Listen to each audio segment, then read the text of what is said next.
When the titular demigod of Thor, Ragnarok met Valkyrie Tessa Thompson, his awkward attempts at supportive banter accidentally mimicked the Marvel's historically lopsided attitude to female characters. "There's nothing wrong with women, of course, I love women, sometimes a little too much," stutters the hammer-wielding son of Odin, in the film.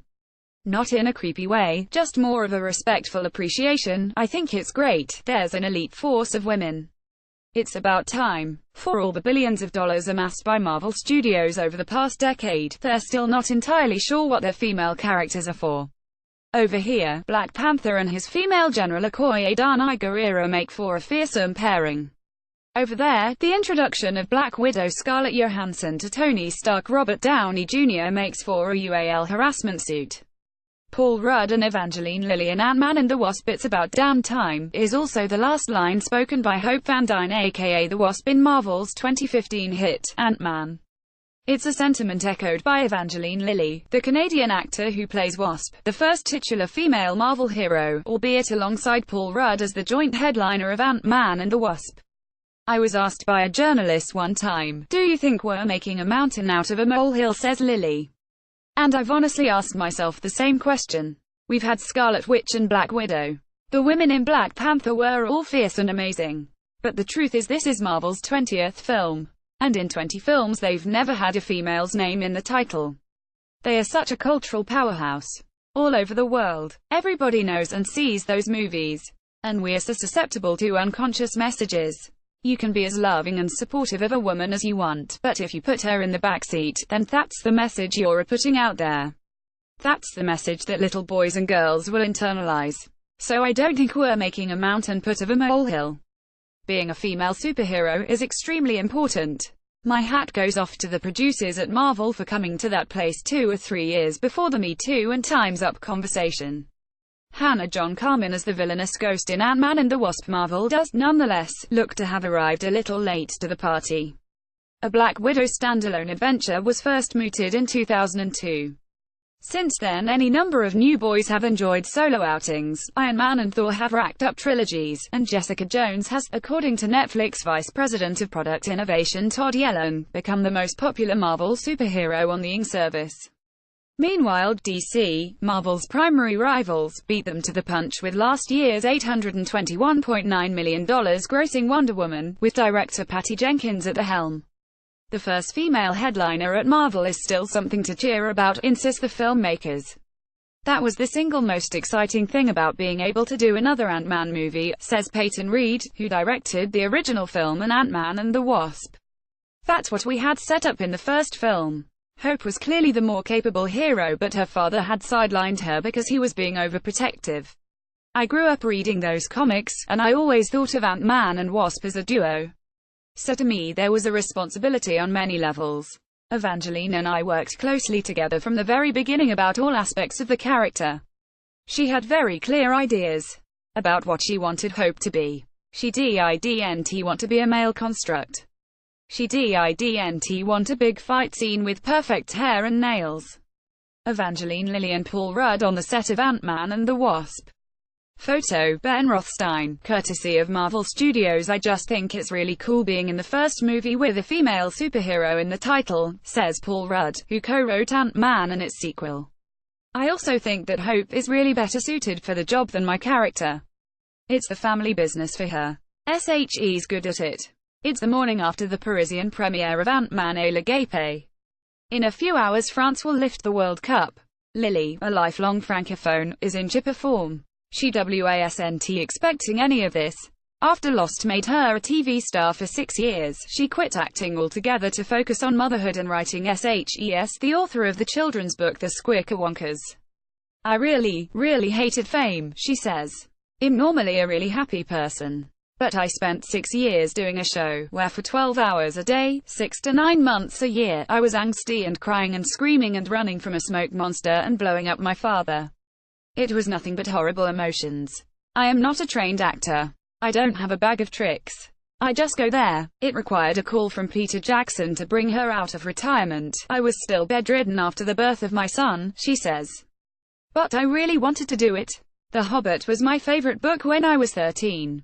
I fantasized, specifically, about being a woodland elf. and I had just finished the press tour for the third Hobbit film when Marvel called.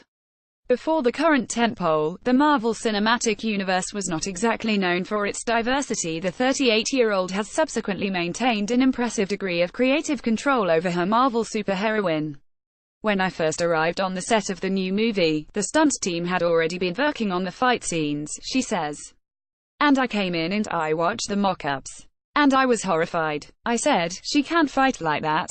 She looks like a dude. What is the point of having a woman superhero if we're just going to make her into a man? I had to go to the producers and I had to make my pitch. And I said, I think you guys are so afraid of creating a utilized stereotype that degrades women that you've gone too far in the other direction. You're now disrespecting her femininity. That was so important to me. I really wanted to honor that she's a woman. I wanted there to be a clear distinction between the male superhero and the female superhero in the movie. If we can show her being elegant and way more badass than the dude, now we're onto something. Now the message is that she's strong because of her femininity, not in spite of it. The Wasp won't be a lone trailblazer for long. Late last year, at the press conference for Thor: Ragnarok, Tessa Thompson promised that the future of Marvel movies is female. That seemed a little optimistic at the time. Before the current tentpole, the Marvel Cinematic Universe was not exactly known for its diversity. Tessa Thompson in Thor: Ragnarok in 2016, the casting of Tilda Swinton in Doctor Strange as the Ancient One, a character from Marvel Comics that is traditionally depicted as Asian, was greeted with no little dismay. Between Iron Man and Thor: Ragnarok, only two people of color had been credited as a writer or director for a Marvel movie: Hawk Cosby, who wrote for Iron Man, and Taika Waititi, who directed Thor: Ragnarok. To date, Nicole Perlman, who co-wrote Guardians of the Galaxy, is the only woman with a writing credit.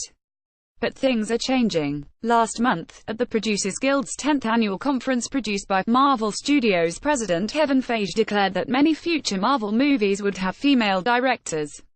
Next year, the Oscar winner Brie Larson will debut as Captain Marvel. She'll be joined by both Evangeline Lilly's Wasp, Tessa Thompson's Valkyrie, and Emma Foreman's recast Cassie Long, Ant-Man's daughter in the fourth Avengers film. Captain Marvel will be co-directed by Anna Boden and her partner Ryan Fleck, the filmmakers behind Half Nelson and Sugar. Boden will be first woman to direct a film for Marvel Studios. Jac Schaeffer, the female screenwriter behind Olaf's Frozen Adventure, has been tapped to write a standalone feature for Black Widow. The studio is also courting filmmakers Dennis Gamza, Given Mustang, Chloe Zhao the Rider, and Amara Asante Bell. Feige has additionally agreed in principle to Thompson's pitch for a film staffed entirely by female superheroes. Brie Larson and Scarlett Johansson have backed the idea of an all-female A-Force movie. The Wasp, Hope Van Dyne, Evangeline Lilly, and Ant-Man, Scott Lang, Paul Rudd. Photograph, Ben Rothstein, Marvel Studios. While Feige has been cagey about details pertaining to Phase 4, meaning the films that will follow the fourth and final Avengers installment, he has confirmed there will be an out LGBTQ character and he has flagged a more feminized future. I think we're getting to the point soon where we have so many great female characters that those are just our heroes as opposed to when are they all female, all male, he told the press conference for Ant-Man and the Wasp. It's just the Marvel heroes, more than half of which will be women. The supervillains are changing, too.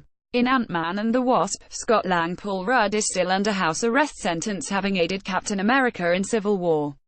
Hope Van Dyne, Evangeline Lilly, and Dr. Hank Pym Michael Douglas are angry with him for taking their tech to Germany, but they, nonetheless, require his help after making a breakthrough in their search for Janet Van Dyne Michelle Pfeiffer. He, in turn, requires the occasional dig-out from Hope Van Dyne's suited alter ego, the Wasp, when a new villain, Ghost Hunter John Carman, takes an interest in Pym's inventions. The phenomenal $1.347 billion success of Black Panther is likely to accelerate Marvel's late diversity drive. John Carman, from Yorkshire, is Marvel Studios' fourth female antagonist, following on from Hela in Thor: Ragnarok and Elizabeth Debicki's Aisha in Guardians of the Galaxy Volume 2. Famously, Rebecca Hall's role in Iron Man 3 was reduced due to merchandising concerns. "I'm coming right after Kate Blanchett in Thor," says John Carman. "So talk about a hard act to follow. It was daunting. There's a pressure to do right by the character and by the Marvel Universe. But I love the character. I was heartbroken for her. She may be the antagonist, but she's not a mwahaha evil. I'm very curious to see how the fans react. Happily, fans of the Marvelverse have been rather more positive about the studio's new diversity drive than the toxic minority who are railing against Kathleen Kennedy and Disney for daring to make Star Wars more racially and culturally diverse. Last month, Star Wars actor Kelly Marie Tran, the first woman of color with a main role in the saga, was forced to quit social media after months of abuse. There has been more targeting of actors John Boyega and Daisy Ridley. Conversely, superfans have been overwhelmingly positive about Ant-Man and the Wasp, which managed an A cinema score among American audiences and an $80 million debut weekend. Brie Larson as Captain Marvel. I can feel a shift in Hollywood, says Lily. I feel that there are more opportunities for women already. The last time I was in LA I met with 4 female directors in one trip. In the rest of my 13-year career, I have never met with a female director. She laughs. It's crazy, right? But I think there was already something in the air. Even before Me Too and Time's Up happened. Lily was filming Ant-Man and the Wasp last October when the New York Times and the New Yorker began reporting that dozens of women had accused the American film producer Harvey Weinstein of rape and UAL assault. The actor was surprised by the immediate impact that story had on the industry and even more surprised by the impact it had on her. That was a very disempowering time for me, she says. I'm supposed to be playing this powerful woman and yet I felt so broken and damaged and vulnerable. Like every woman, I've had men touch me in ways that I don't want to be touched, and I've had UAL experiences that are unhealthy. But I wasn't abused my Harvey Weinstein. And I had to ask myself why this story had such a profound impact on me. I think, and this was the case for a lot of women, that I started to examine all the ways I had adjusted my behavior to get by in a man's world. What you care about, what you talk about. I had spent a lifetime trying to please men. I tried to be beautiful. I tried to be cool. I tried to be athletic. I tried to roll with the punches. I tried to be a tomboy. I learned the banter. I learned to care about what they cared about. I was a maths honor student. I was the star of the soccer team. Just so I could be in the room where the decisions are made. Because those rooms are of dudes. The Harvey thing was when I woke up and realized this is kind of rigged. And that was a painful realization. The phenomenal $1.347 billion and still counting success of Black Panther is likely to accelerate Marvel's late diversity drive. The Wasp's top billing has also paid off.